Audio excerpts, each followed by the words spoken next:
Hey there, this is Red Steel Dragon coming at you with a Hawken video. Hopefully it's going to be the first in a series of videos to just kind of talk about Hawken itself. It's probably one of my favorite games at this point. The purpose of today's video is really just to kind of go through an overview of the garage system itself and how that interface works, so we'll just go ahead and jump straight into that. First thing you notice is you've got your mechs here in this tab, and then you've got the mech store over here with the icons for Hawken points and media credits as well. Looking at your mechs, or my mechs here, you can see I've got a dragon theme here, but you of course will name yours whatever you will. Looking at this first one, I've kind of ordered these in class type. So you've got a Class A mech here, which is this Reaper mech. And then you've got a Class B mech, which is this CT Recruit mech. And then you've got a Class C mech, which is this Rocketeer mech. As you could probably obviously tell, they increase in size, which means they also increase in hit points, but they also decrease in mobility as they go up. This one, in fact, is quite a tank. It's got this mobile turret ability.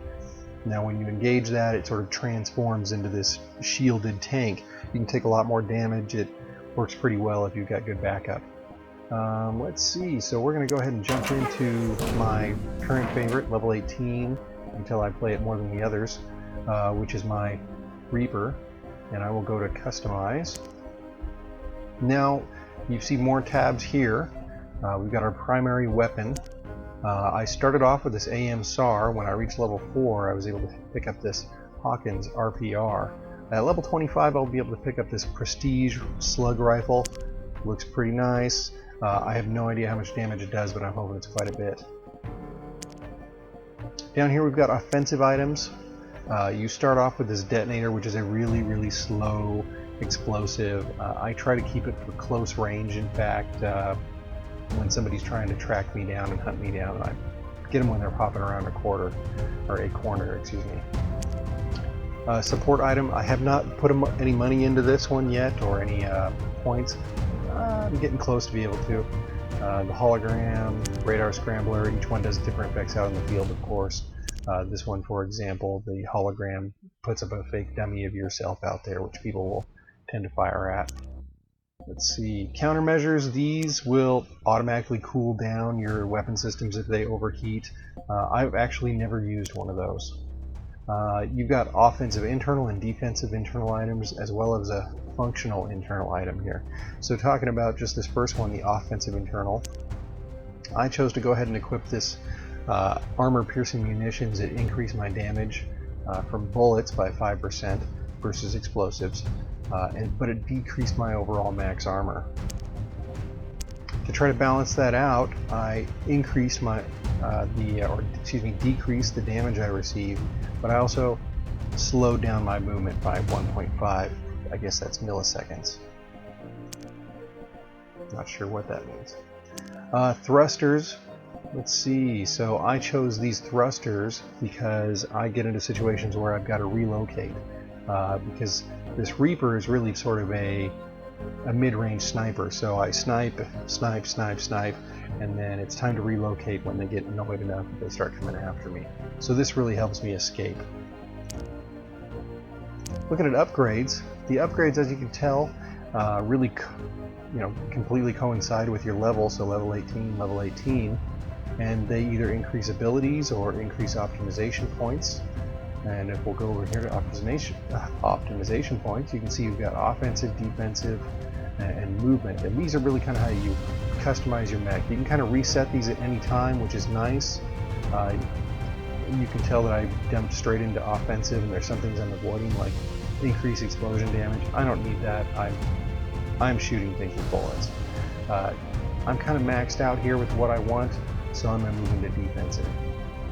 Let's see. So if I go over to the body shop, you can see this is where you kind of modify parts. So if I want to change the look of this, there you go. You got a nice change. The difference being, however, you can see that all of these are meteor credits only versus, let's say, some of the upgrades or some of the equipment. Now all of these can be purchased with Hawken points. This is the aspect that makes this game a non-pay-to-win game.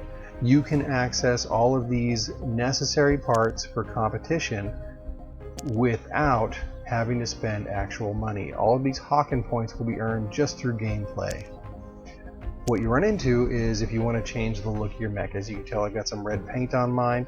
This mech, I wanted him to be red, so I threw $10 at this game and I modified some parts and some paint jobs.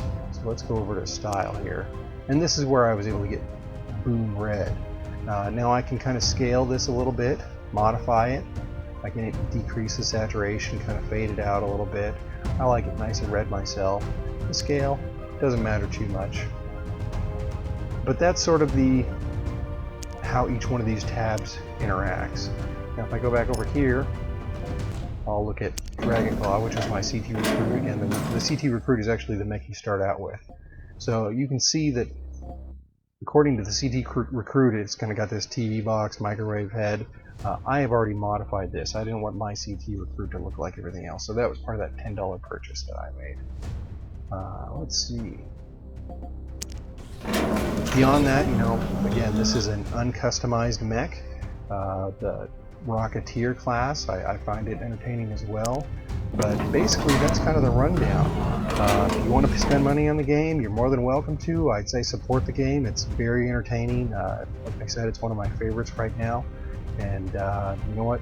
Just have a good time. If you want to contact me or have any comments on the video, you can either post them on the YouTube site or email me at redsteeldragon@gmail.com.